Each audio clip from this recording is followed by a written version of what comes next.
যুক্তরাষ্ট্রে প্রকাশিত নতুন এক জরিপে দেখা গেছে প্রেসিডেন্ট ডোনাল্ড ট্রাম্পের ইরান সংক্রান্ত নীতিকে ঘিরে মার্কিন ভোটারদের মধ্যে ব্যাপক অসন্তোষ তৈরি হয়েছে।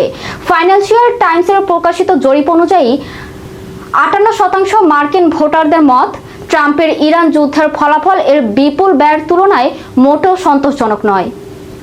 এদিকে ৪৪% উত্তরদাতা মনে করেন এই সংঘাতের কারণে ইরানের বিপরীতে যুক্তরাষ্ট্রের কৌশলগত অবস্থান আরও দুর্বল হয়ে পড়েছে। শুধু যুদ্ধ নয়, যুক্তরাষ্ট্র ইরান সমঝোতার স্মারক নিয়ে রয়েছে বড় ধরনের সংশয়। জরিপে অংশ নেওয়া ৬৬% ধারণা এমন কোনো সমঝোতা মধ্যপ্রাচ্যে স্থিতিশীলতা আনার পরিবর্তে আঞ্চলিক উত্তেজনা ও অস্থিরতা আরও বাড়াতে পারে।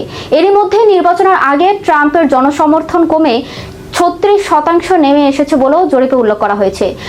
পাশাপাশি ৫৩% মার্কিনে মত দিয়েছেন যুক্তরাষ্ট্রের ন্যাটো জোটে থাকা উচিত এবং জোট থেকে বেরিয়ে আসা উচিত নয়। ফাইন্যান্সিয়াল টাইমসের এই জরিপটি এমন এক সময়ে প্রকাশিত হলো যখন যুক্তরাষ্ট্রের পররাষ্ট্রনীতি, মধ্যপ্রাচ্যের কৌশল এবং আসন্ন নির্বাচন সবকিছুই দেশটির রাজনৈতিক আলোচনার কেন্দ্রবিন্দুতে রয়েছে।